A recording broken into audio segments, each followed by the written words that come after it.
Assalamualaikum. We are live from the listener.pk's account. हमारा जो आज का लाइव सेशन है, it is going to be about why is addressing anger management issues timely very important. हम anger management के बारे में बात करेंगे, इन issues के बारे में बात करेंगे, इन issues को कैसे tackle किया जा सकता है. So if you have any questions related to anger management, please leave them in the comment box below and we are going to answer them at the end of the session. So we have our today's speaker here with us. I am going to take her in so that we can start. I guess I have to do it again. Assalamu alaikum. Walaikum assalam. How are you, Mariam? I'm good. How are you? I'm good too. Thank you. Alright, so Khadija, we'll briefly start with the introduction. Khadija Aslam over here is a clinical psychologist. She has been working in this field for 12 years. She is also one of the most competent and finest psychologists we have here at the listener.pk. Uske ilawa, Khadija has ample experience with anger management, tackling these issues, इनको कैसे address करना चाहिए, क्यों address करना चाहिए. So, which is also one of the reasons why we have her here today. Thank you so much for joining us, Khadija. Thank you for inviting me, Mariam. Thank you so much. Alright, Khadija, if there's anything you would like to add in your introduction, please go ahead. Nothing much. बस यही है कि मैं ये बताना चाह रही थी कि अभी थोड़ी देर पहले ही कहीं से इंटर्नशिप की ऑफर्स व्हाट्सएप पे आ रही थी, तो मैं ज्वाइन करना चाह रही थी. तो मेरे जितने भी ऑडियंस हैं, स्पेशली साइकोलॉजी स्टूडेंट्स, मैं उनको यही कहना चाहूंगी कि जिंदगी के किसी भी हिस्से में, जिंदगी के किसी भी मोड़ पर, जिंदगी में किसी भी मोड़ पर और आप जिस मर्जी एक्सपीरियंस के साथ ताल्लुक रखते हैं, अगर आपको लगता है कि आपको मजीद ट्रेनिंग हासिल करनी चाहिए तो you should join these kind of internships. यानी लो लेवल की जो चीजें, जब आपका 15-20 साल का एक्सपीरियंस हो जाता है तो इंटर्नशिप कोई मानी नहीं रखती, मगर मेरे ख्याल में तो बहुत मानी रखती है, क्योंकि हर बंदा आपको नई चीज सिखा रहा होता है. तो आपको इस किस्म के काम जरूर करने चाहिए, जैसे इंटर्नशिप ज्वाइन कर ली, कोई कोर्सेज ज्वाइन कर लिए. ये मैसेज देना चाहूंगी मैं. ठीक हो गया, क्योंकि आपका लर्निंग प्रोसेस आपके साथ साथ चलता रहता है. बिल्कुल सही कह रही हैं आप. ठीक हो गया Khadija, so shall we start with the session? जी बिल्कुल, please go ahead. Alright, so हम बिल्कुल बेसिक से स्टार्ट करते हैं. How would you define anger? गुस्सा, एंगर होता क्या है? ठीक है जी, मैं आपको डिफाइन करती हूँ एंगर होता क्या है. मैंने अपने पास नोट्स बना के रखे हुए ताकि कोई चीज मेरे पास मिस हो जाए तो वो जो है मैं उसको कवर कर सकूं. अच्छा जी, हम देख लेते हैं कि एंगर इश्यूज होते क्या क्या हैं. एंगर जो होता है ना, वो चिड़चिड़ेपन को भी कहते हैं, फ्रस्ट्रेशन को भी कहते हैं, टेंशन को भी कहते हैं.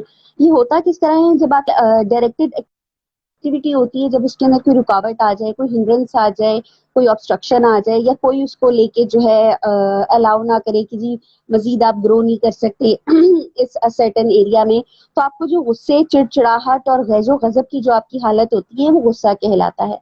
If I am not wrong, you did ask for the anger question, right? Am I going in the right direction?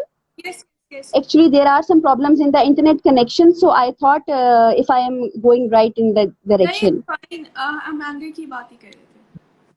ठीक है. अच्छा, मैंने आपको इतना सा बता दिया. गुस्सा जो होता है वो एहसास होता है, फीलिंग होती है, और कब वो बिहेवियर में कन्वर्ट होता है, कब वो आपकी सोचों में कन्वर्ट होता है, और उसके जरिए वो कब आपको बिल्कुल एक गैर मामूली इंसान, यानी कि जिसकी कोई हैसियत ना हो, गैर मामूली मैं इस सेंस में कह रही हूँ जिसकी कोई हैसियत नहीं रह जाती, क्योंकि अगर एक बंदा मुसलसल आपको नेगेटिवली रिस्पॉन्ड करता जाए तो मीनवाइल उसकी जो क्रेडिबिलिटी होती है वो कम हो जाती है. चाहे उसकी क्रेडिबिलिटी 100 आउट ऑफ 100 हो, लेकिन अगर वो कंटिन्यूअसली आपके साथ गुस्से में बिहेव करेगा तो उसकी क्रेडिबिलिटी बहुत जीरो रह जाती है. तो मैं इस हवाले से बताना चाहूंगी कि गुस्सा जो है आपकी गैजो गजब की फीलिंग्स होती हैं, चिड़चिड़ापन आ जाता है जब भी आप कोई गोल डायरेक्टेड एक्टिविटी अचीव करना चाहते हो. ठीक हो गया. तो खदीजा, ये जो एंगर इश्यूज होते हैं, किस पॉइंट पे जाकर ये आपकी लाइफ में इम्पैक्ट करना शुरू कर देते हैं? किस पॉइंट पे ये प्रॉब्लम्स क्रिएट करना शुरू कर देते हैं आपकी लाइफ के अंदर? अच्छा देखिए, गुस्से के 3-4 तरीका इजहार होते हैं, आउटवर्ड, इनवर्ड और 2-4 और.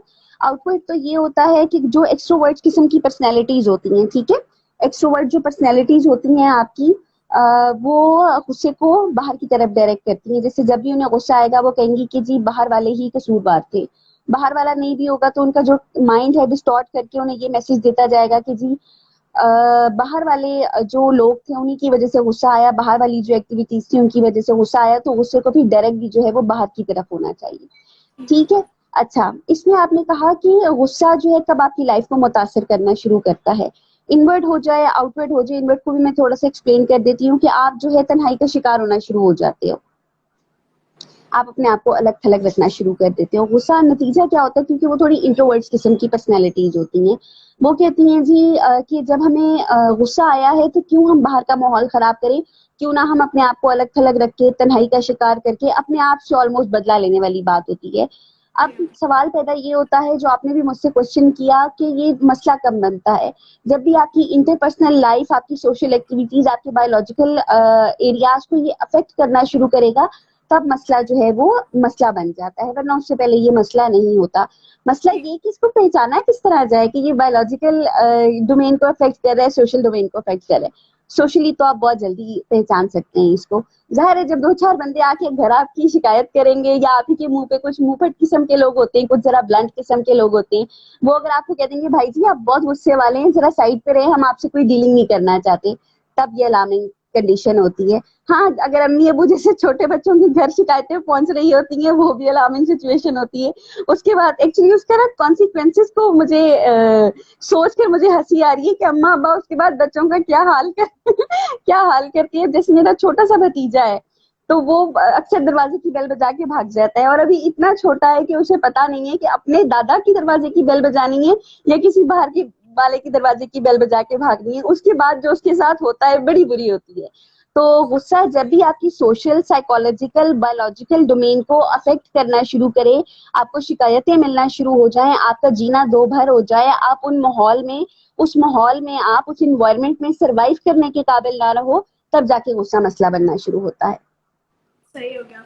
तो खदीजा, सम पीपल बिलीव कि जो एंगर इश्यूज होते हैं उनका कोई फायदा भी होता है, कोई बेनिफिट्स भी होते हैं एंगर के, तो how would you comment on that? ठीक है। अच्छा देखिए, नेगेटिवली जो लोग परसीव करते हैं ना कि हमारे गुस्से का बड़ा फायदा है, वो होते हैं थोड़े डरे किस्म के लोग। वो कहते हैं देख लेंगे जी, जो आएगा हमारे सामने हम देख लेंगे, हमारे गुस्से के आगे चलती कहाँ है किसी की। ये है नेगेटिव एक्सप्रेशन गुस्से का। ठीक है, ये नेगेटिव एक्सप्रेशन है, और अगर आप इसको अपनी आदत बना लेंगे, इस नेगेटिव एक्सप्रेशन को, nobody is going to be with you anymore.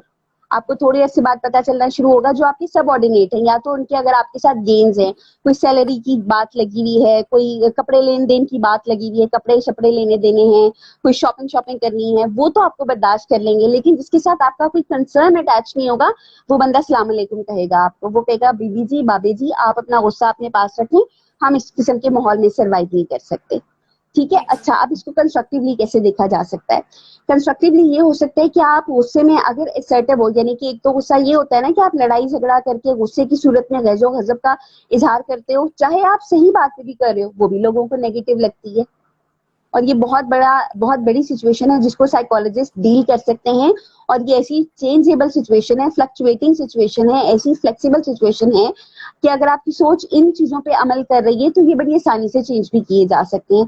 और डेफिनेटली मेरी जो ऑर्गेनाइजेशन, आपकी और मेरी सेम ऑर्गेनाइजेशन है, द लिसनर.pk, हम यहाँ पे इलाज ही इन चीजों का करते हैं। हम वर्कशॉप्स अरेंज करवाते हैं, हम सेमिनार्स अरेंज करवाते हैं। मैम राबिया उस्मान, माशाल्लाह, she is a very competent lady, तो वो तो इसके बारे में बहुत वर्कशॉप्स करवाती हैं। अच्छा जी, बात कंस्ट्रक्टिव गुस्से पे आके खत्म हुई थी। कंस्ट्रक्टिव गुस्सा क्या होता है कि आप असर्टिव इतने होते हो, आप बातचीत के तरीकों को इतने अच्छे तरीके से करना जानते हो कि आप जब लोगों को कन्वे कर देते हो कि मुझे आपका ये तरीका पसंद नहीं आया, आपने मेरे साथ नुकसान का काम किया है, ठीक है, तो लोग भी ना थोड़े अलर्ट हो जाते हैं कि यार ही और she knows his rights well, इसको तो अपने राइट्स का पता है, ये तो बोलेगी मेरे ऊपर। अच्छा, ना सिर्फ बोलेगी, आपके ग्रोथ फैक्टर ज्यादा हो जाते हैं। ज़ाहिर है, जब आप दूसरों को इस तरह हॉल्ट का मैसेज दोगे, हॉल्ट, रुक जाओ, आप मेरे साथ अच्छा नहीं कर रहे, तो दूसरा क्या कहेगा, यार इसको राइट्स की अवेयरनेस है, इसके साथ आप गड़बड़ नहीं कर सकते, आपके ग्रोथ के चांसेस ज्यादा हो जाएंगे। ना सिर्फ एक्सटर्नल ग्रोथ के ज्यादा चांसेस हो जाएंगे, इंटरनल ग्रोथ के ज्यादा चांसेस हो जाएंगे। अगर तो मैरिड है, आपकी वाइफ आपको सपोर्ट करेगी, क्लैप करेगी वो आपके लिए कि यार आपने तो कभी मेरा दिल दुखाया ही नहीं। अगर आप बॉस हैं तो आपके सबऑर्डिनेट्स आपसे खुश रहेंगे, सर आपने तो हमें कभी डांटा ही नहीं, डांटा भी है तो सही बात पे डांटा है, और हम इतने मुनासिब तरीके से डांटा है कि लगा ही नहीं डांट पड़ी है, तो वो हमारी भी ग्रोथ हो गई, आपकी भी ग्रोथ हो गई।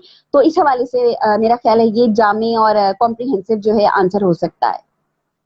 सही हो गया। तो खदीजा, अब वार्निंग साइंस के ऊपर आ जाते हैं। ऐसे कौन से साइंस होते हैं जब आपको या आपके अपने लिए या फिर आपके इर्द गिर्द जो लोग हैं उनके लिए आपको रियलाइज होता है कि अब इनको हेल्प की ज़रूरत है, कि ये साइंस हैं, ये वार्निंग साइंस हैं और अब आप you need to seek help? ठीक है। अच्छा देखिए मरियम, इसमें बहुत सारी चीजें इंक्लूड हो जाती हैं। मेरे पास कुछ लोग ऐसे भी आते हैं कि गुस्से के मारे जब वो इनवर्ड अपने आप को कर लेते हैं तो उनको फ्रस्ट्रेशन यहाँ तक पहुंच जाती है, उनके कानों में आवाजें आना शुरू हो जाती हैं, साए साए जैसे बजर बज रहा हो, उनका सर दर्द शुरू हो जाता है, उनको बॉडी एक्स स्टार्ट हो जाती है, अगर फीमेल है तो उनके इरेगुलर साइकिल्स हो जाते हैं, मेल है तो उनको भी सेक्सुअल डिफिकल्टीज आना शुरू हो जाती हैं।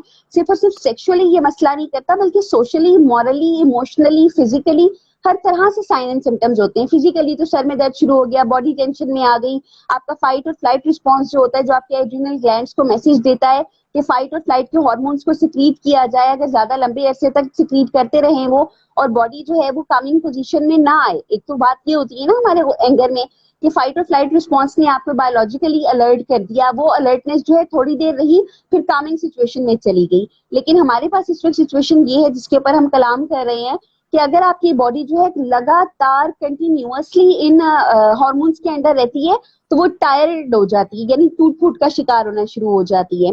एक तो ये वार्निंग साइंस हो गए, फिजिकली सर दर्द, वॉमिटिंग, पेट दर्द, पेट खराब, टांगों में दर्द, बाजू में दर्द, गुस्सा, टेंशन, और मसल्स के हवाले से बात की जाए तो वो अकड़े अकड़े थोड़े अरसे बाद महसूस होना शुरू हो जाते हैं, प्रोवाइडेड अगर आप लंबे अरसे तक इस कंडीशन में हैं। इमोशनली आप चिड़चिड़े हो रहे हैं, आप रो रहे हैं, आप किसी बात का सही तरह जवाब नहीं दे रहे, आप अपने अंदर ही गुमसुम बैठे हुए हैं, जब भी बात करो तब काट खाने को दौड़ते हैं। इमोशनल साइंस हो गए, फिजिकल साइंस हो गए। सोशल साइंस क्या है? आप अपने आप को अकेला कर लेते हैं, इनवर्ड। और आउटवर्ड क्या हो जाएगा? आप लोगों को जो है पंच दिखाना शुरू कर देते हैं, आओ तो सही जरा मेरे करीब, मैं तुम्हें बताता हूँ, आओ तो सही जरा मेरे करीब।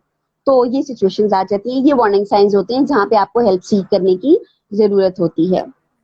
सही हो गया। तो अब थॉट प्रोसेस की तरफ आ जाते हैं, थोड़ा हमारा जो थिंकिंग प्रोसेस होता है। तो कॉग्निटिव डिस्टॉर्शंस क्या होती हैं जो लीड करती हैं एंगर इश्यूज की तरफ? ठीक है जी, मैंने अपने पास ये सारे नोट्स संभाल के रखे हुए, मैं इस बारे में वर्कशॉप्स भी करवाती हूँ और मैं अब तक तो बहुत सारे क्लाइंट्स देख चुकी हूँ जो है एंकर मैनेजमेंट के, और अल्हम्दुलिल्लाह उनको फायदा भी हुआ है। अच्छा जी, कॉग्निटिव डिस्टॉर्शंस क्या होती हैं? कॉग्निटिव डिस्टॉर्शंस होती है, मैं इनकी बुकिश हिस्ट्री में नहीं जाऊंगी, मैं आम से हम जुबान में बात करूंगी ताकि हमारे जो ऑडियंस हमें लाइव देख रहे हैं वो भी समझ जाए। कॉग्निटिव डिस्टॉर्शन से मुराद होती है सोच की गलतियां, सोच के एरर्स। अब ये कौन कौन से एरर्स हैं हमारे पास? मैं उर्दू में कलाम कर रही हूँ इस वक्त, इंग्लिश में भी मैं साथ साथ करती जाती हूँ। अच्छा, एक मंफी नतीजा सब पर लागू करना, यानी कि नेगेटिव फिल्टर। आप क्या करते हो कि अगर किसी एक सिचुएशन का आपके पास नेगेटिव प्रॉब्लम आ गया है, कि मिसाल के तौर पे अम्मी ने डांटा, आपने अम्मी को आगे से सही लॉजिकल बात भी समझाने की कोशिश की, अम्मी ने स्नैप कर दिया, टीचर ने स्नैप कर दिया, तो आगे जो है आप क्या करोगे? आप सब किसी से भी बात करने का आप अपने अंदर जो है वो सोच ही नहीं सकोगे कि मैं किसी से बात करूं, क्योंकि आप जो है सोचोगे कि यार जैसे अम्मी ने रिस्पॉन्ड किया था, जैसे टीचर ने रिस्पॉन्ड किया था, वैसे ही इन लोगों ने भी रिस्पॉन्ड करना है। तो एक तजर्बा सब पे लागू कर दिया, एक डंडे से सबको हाँक लिया, और नतीजा क्या निकला कि आपके जो पर्सनल एरर्स थे वो इलिसिट होके सामने आ गए, क्योंकि जाहिर है अगर आप एक लंबे अरसे तक जो है इस किस्म के नतीजे सब पे लागू करना शुरू करेंगे तो अपनी लाइफ खराब होती है। अच्छा जी, बाइपोलर थिंकिंग या दो इंतहाई सतह की सोचें, व्हाइट एंड ब्लैक थिंकिंग, इसमें क्या होते हो? ये अक्सर अक्सर लोगों को मसला होता है आर या पार। मेरी दोस्त ने फला मौके पे मुझे ये कहा था, अब तो इससे बात ही नहीं करनी है।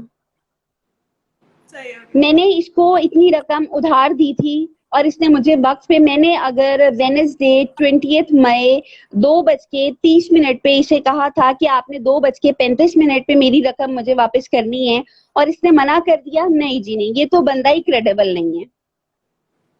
ठीक हो गया। यानी कि आपकी सोच में फ्लेक्सिबिलिटी नहीं होती, आप दरमियाना रास्ता इख्तियार नहीं कर पाते हो।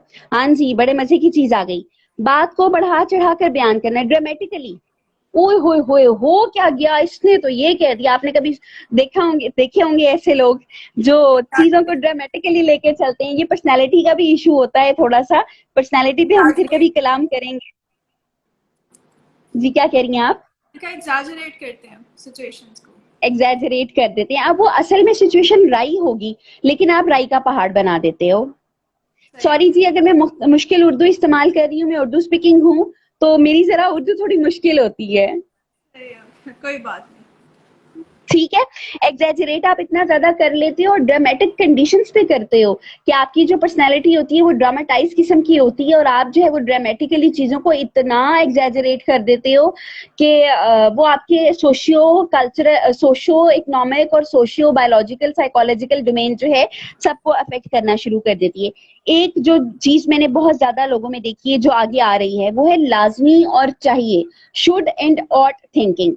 मरियम, आप मुझे बताएं, आपने जिंदगी में कभी अपने सोच में इस तरह के अल्फाज लेकर आई हैं कि इसको चाहिए था कि 2:30 पे अगर इसने मुझे मिल्क शेक का ग्लास बना के नहीं दिया तो सारी उसके पीछे के जो उसके जो वो थे अच्छे काम थे उसको सारों को नजरअंदाज कर दिया आपने?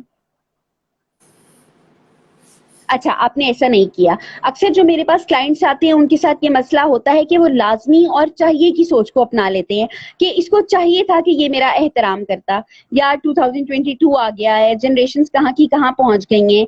अब वो चीज नहीं रही जो 1955 या 1955 या 1960 में हुआ करती थी कि लोग जो है बुजुर्ग को देख के रास्ता दे दिया करते थे, बस में जगह दे दिया करते थे, पहले उनको टर्न दे दिया करते थे।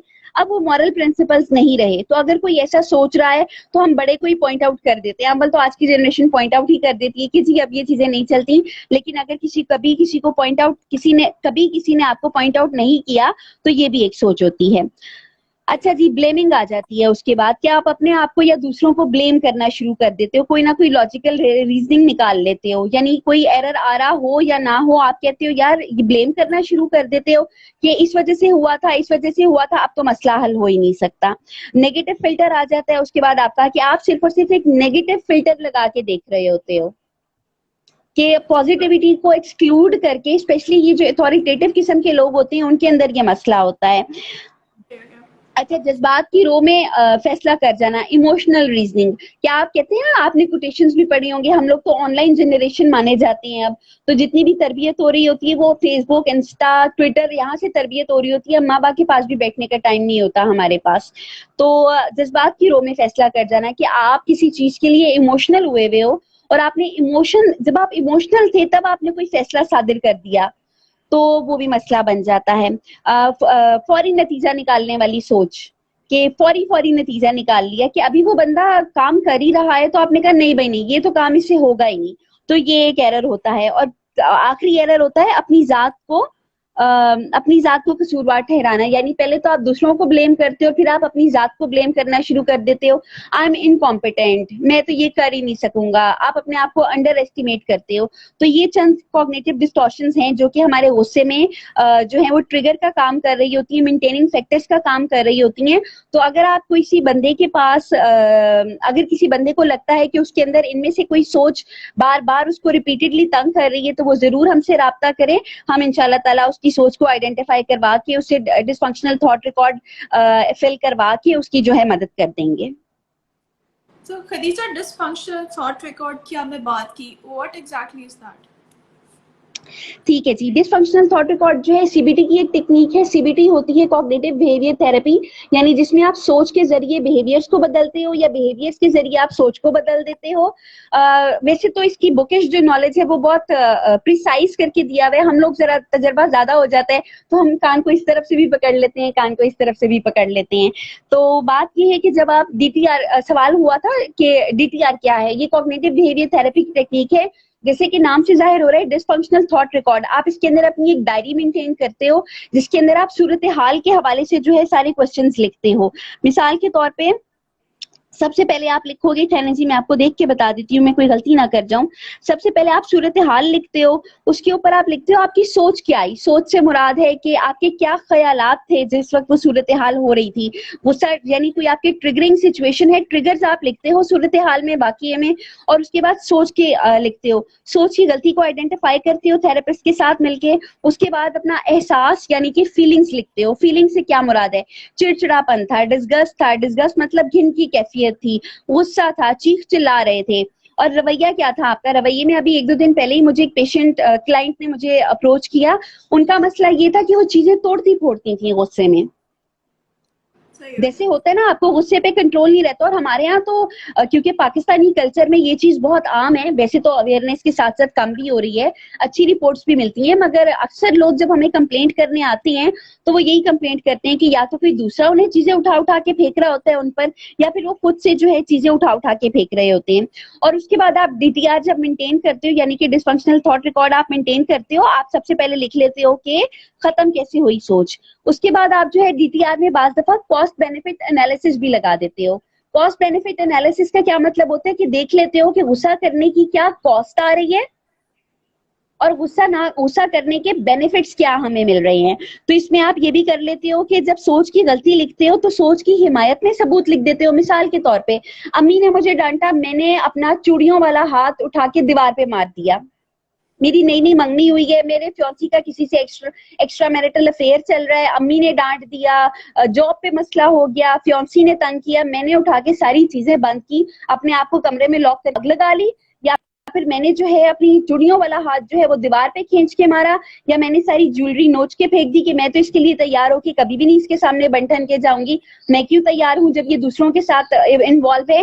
तो सोच की हिमायत में, उसके अगर देखा जाए तो ये सोच की हिमायत में सबूत है। और सोच के खिलाफ सबूत क्या हो सकते हैं कि यार हो सकता है वो बंदा, उसके साथ एक्स्ट्रा मैरिटल अफेयर हो ही ना, वो वैसे ही उससे बात कर रहा हो सकता है अम्मी ने मेरे भले की बात की हो सकता है जॉब पे बॉस का ही मूड ऑफ हुआ हो किसी बात पे, तो गुस्सा उसने मुझ पे निकाल दिया और मेरी गलती ना हो। तो इसके बारे में हम सारा कुछ लिखते हैं, यानी कि सूरत हाल लिखते हैं, सोच लिखते हैं, रवैया लिखते हैं, एहसास लिखते हैं, खत्म कैसे हुआ ये लिखते हैं, सोच की हिमायत में सबूत लिखते हैं, सोच की मुखालफत में सबूत लिखते हैं, और उसके बाद थेरेपिस्ट के साथ मिलकर कॉन्सिक्वेंस निकाल लेते हैं। सही हो गया। तो खदीजा, ये तो हो गया डिस्फंक्शनल थॉट रिकॉर्ड। इसके अलावा व्हाट अदर फैक्टर्स या और ऐसी कौन सी चीजें होती हैं जो कोप करने में हेल्प करती हैं एंगर इश्यूज को? कोप करने में एक तो थॉट स्टॉपिंग का हम बताते हैं। थॉट स्टॉपिंग में हम ये कहते हैं कि अपनी कलाई में कोई सा भी रबर बैंड बांध लें, और जब भी आपको लगे कि आपको गुस्सा आने वाला है, शुरू शुरू में को नहीं पता चलेगा, स्पेशली उन लोगों को जिनकी इंटेंसिटी बहुत मॉडरेट लेवल की नहीं है बल्कि हाई लेवल की इंटेंसिटी है जिनकी, तो उनको शुरू शुरू में बिल्कुल भी अंदाजा नहीं होगा। तो उनको हम एडवाइस ये करते हैं, कि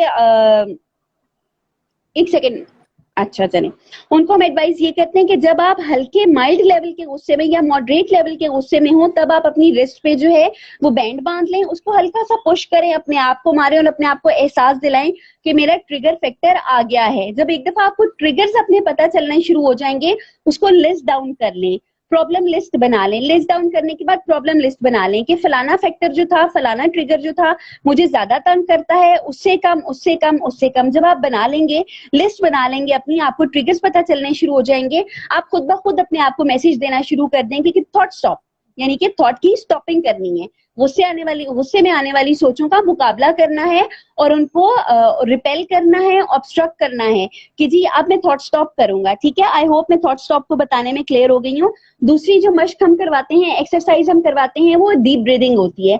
डीप ब्रीदिंग के साथ साथ प्रोग्रेसिव मसल रिलैक्सेशन भी करवाई जा सकती है।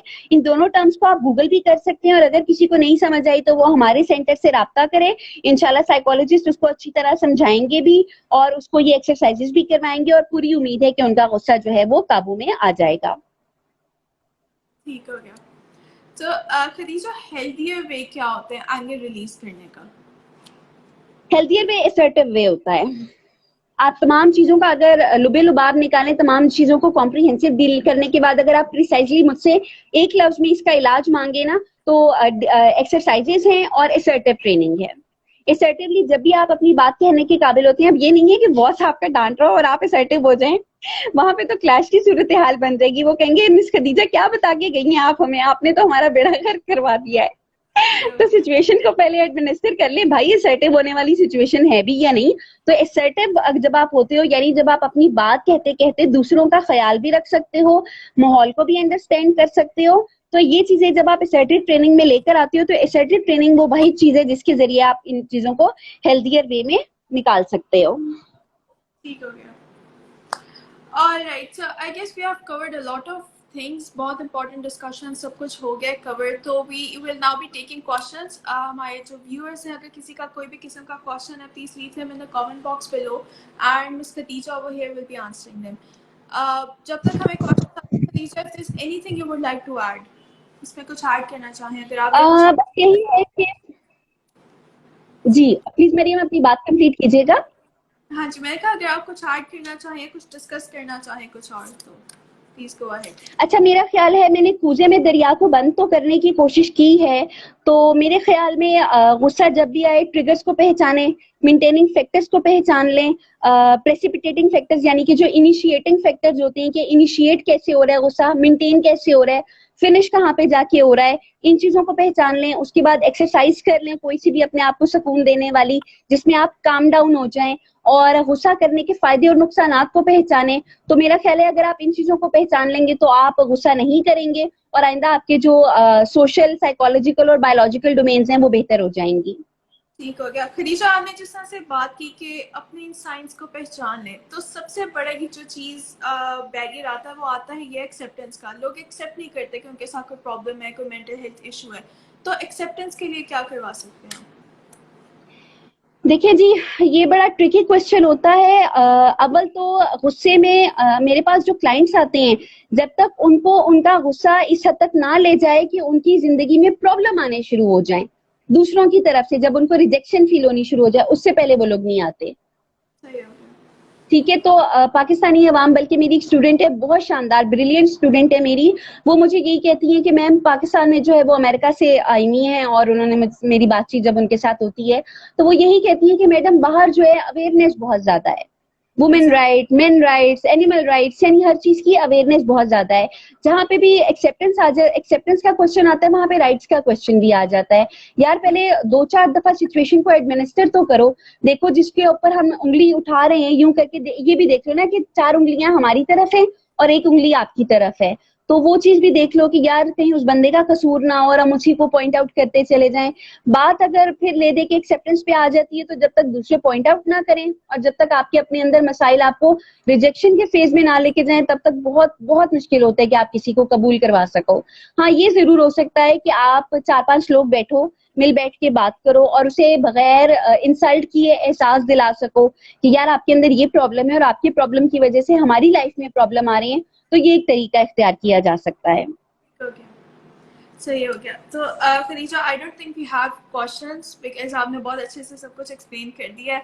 और इसके अलावा अगर किसी का कोई भी किस्म का क्वेश्चन हुआ, या अगर आप खदीजा से कांटेक्ट करना चाहते हैं फॉर थेरेपी, या listener.pk से करना चाहते हैं, please drop us a message, हमें इनबॉक्स करें। कल हमारा फ्री थेरेपी सेशन है, आपको फ्री थेरेपी भी मिल सकती है।